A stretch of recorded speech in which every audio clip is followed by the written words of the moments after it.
Hey everyone, I'm Dr. Ali. I'm here with Dr. Janina. I have coerced Dr. Janina to do these DC vlogs with me. No, I'm just kidding. We've been friends for 5 years now, and we are navigating the world, the business world, the chiropractic world together, and we check in with each other on a regular basis. And I think that Janina has been doing a kick butt job in her career, and I want her to share the story with me. And I think that everyone deserves to hear how much work you've been putting into building your practice. So I want you to tell me again and to tell everyone what you've been doing to get to the place today where you weren't when you first started as a chiropractor. Because you've been doing some things that I certainly am not doing, and that a lot of new grads and a lot of chiropractors just in general should be doing. Take it away. Okay, so when I first decided to work at the clinic I'm at, which is in Burlington, it's about 45 minutes from my house in Mississauga, made a big difference in the practice dynamics and how busy I would be right away.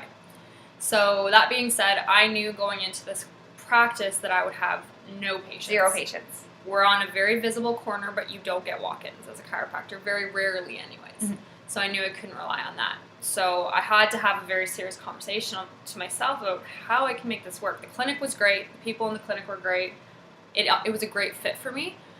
So I basically started by freaking out a little bit first. Okay, week 1, week 2, week 3 in practice. Yeah. Okay, so I week 1 first just learned procedures. Made sure that I was confident in what I wanted to say with my patients when I got them. Basically, role-played with myself. Yeah. Practiced.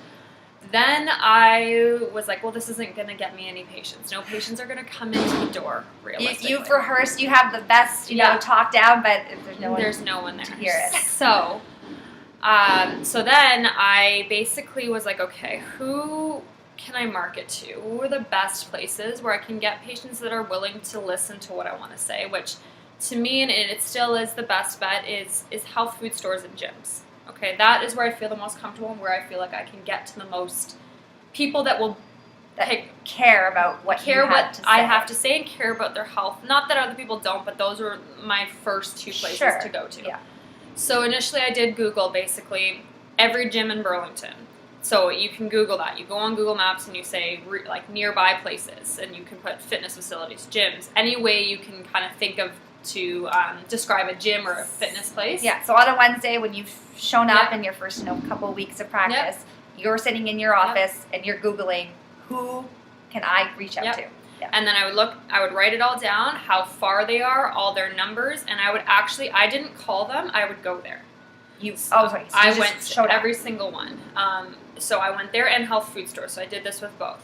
Went there and basically said who I was, what I had to offer. I do free health seminars, I do health screens, meet and greets.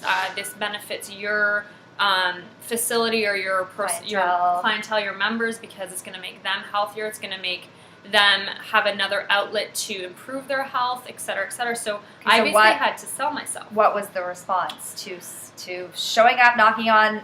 And that's not easy. Yeah, no kidding. So the first time I went to one, I actually went inside and got really nervous and walked around. And so you're pretending like I was like looking for something and left. Yeah. And I left because I was embarrassed. I went in my car and I was like, what the heck? Like, I need to get over it. I need to figure this out and get the confidence to do this. So then that was the only time that's happened to me. Okay. But I'll admit that it did. So then I went and I was looking at a women's gym in the area because it's a great gym, and I realized that there's not a lot of female chiropractors in Burlington that are really promoting themselves. Okay. And so I figured, you know what? I really am passionate about women's health. I want this to be my niche. I will treat everybody, but I'm very, very passionate about that. So why not go with that? So I went to this gym, and not one healthcare practitioner had ever gone into this gym. So you were the first person.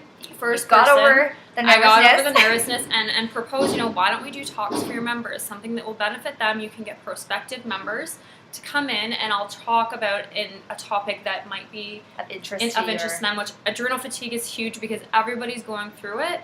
And so that's been a lot of gyms and healthcare facilities really like that topic. So I did that. And they promoted you and their gym simultaneously. Yes. I've seen the pictures. Yeah. You got a huge response. I did. And the women were fantastic. I did get patients out of it. I got great connections with the gym because the gym is fantastic. And then it kind of went on from there. But even from that took a couple weeks to get that event. So even before that, I had to keep going into health food stores, and then I made another good relationship. And at this point, I had two great relationships before Christmas. Okay, so before Christmas, you had booked two different businesses who were receptive. Yes. How many people or how many different businesses had you talked to get those two? Probably at least 15. 15. So you got 15 no's to get 2 yeses. And they don't even say no to you to your face. They'll take your business card and then we'll get back to you, or you'll shoot them emails. And it's okay to keep following up within reason. Don't be annoying. And I mean that in a nice way. But I mean, I've been persistent with certain businesses, and then they did get back to me because they said, you know what, you are persistent. You're clearly passionate about this, but within reason. But a lot of people won't get back to you, and I take that as a no. They're just not interested in, or they're not ready. I wouldn't even say that they just don't get it. What the value is and how it can benefit me and them as well, because it needs to be a mutually beneficial experience. Because even with the gyms, and this is what I say, I'm not going to send a patient to a gym that I haven't seen myself. Yeah. Being there, know what you offer, because this is important to me. So I go into those gyms for that reason mainly, and then how can I help that gym chiropractic connection? Yeah. I mean, if a gym isn't referring to a clinic or a specific practitioner, it doesn't make any sense, because there just needs to be that connection. If you can identify that gap in the business and then show them how it's mutually beneficial, that you are going to help their members, but then also promote their services, why wouldn't they have you in?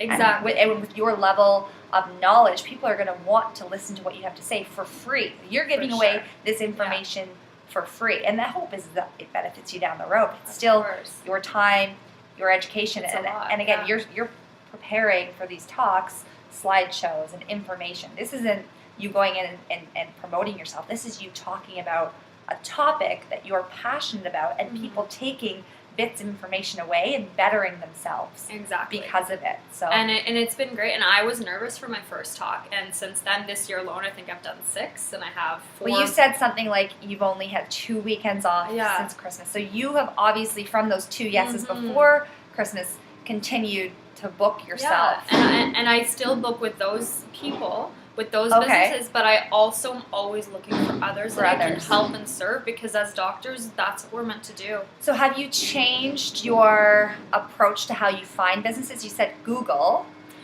Is there any other way that you're... So Google, I don't do as often now, because I have other leads. So even with some of these other businesses, because I've made such great relationships, they refer me to other businesses and say, hey, I think they would be great for you. That's amazing. Because a referral from somebody else, it's almost easier for them to take you on than the actual practitioner for whatever reason. No, it's true. So and so now I have probably 5 or 6 great relationships that I've made with businesses that we help each other. And right now I'm working on lunch and learns, and with different businesses, and like even with certain schools and certain teachers that I can reach out to, and it's just looking really for any kind of opening and taking it. I saw and you're really good about taking a picture at the different facilities you go to.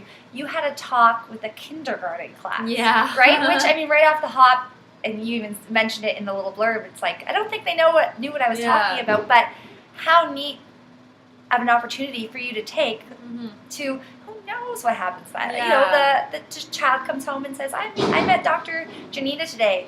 Maybe 6 months down the road, that parent needs a chiropractor. You never know. And I think that it's great of you to take on those opportunities. There's no bad opportunities. For sure. And I think I've had a lot of events where I don't book any patients because of whether, people just didn't pick up what I was putting, like they didn't understand what I was offering, or they didn't. But you have to keep going. But it's also just getting your face out there. Like even with the kindergarten classrooms, it wasn't my intention to be like, oh, I'm going to get a ton of patients out of this.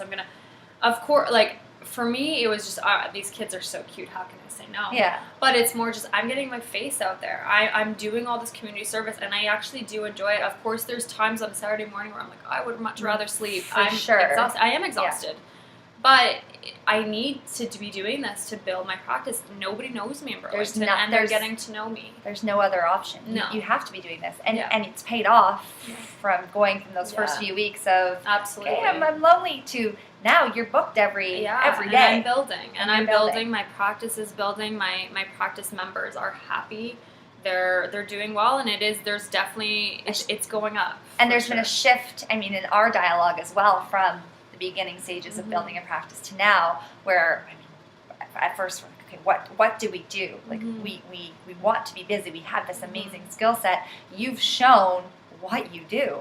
You're one definite great avenue to build a practice, and I think that it's something to take away from going knocking and letting them know, hi, I am Dr. Kate. I'm Dr. Janina, and I'm here to do this for the Burlington community. Exactly. Good on you. And it's more just to be prepared that you will get a lot of no's. You're going to have events. I've had events that I did with my clinic that didn't work out as well, and we spent money, and it didn't work out as well. But you know what? You learn from it. And that was a tough lesson for me to learn, as well as some of my other colleagues. But can you imagine if that first store you went into looking at products went back into your car and didn't say anything? If you just been like, no, this isn't for me. How different do you think your practice would be today? You would probably be a lot less busy. Yeah. That's good. Well, I'm very proud of you. Thanks for sharing. You. Cheers, guys. Make sure you follow us. We'll be posting new videos every week. DC Vlogs. Cheers. Take care, guys.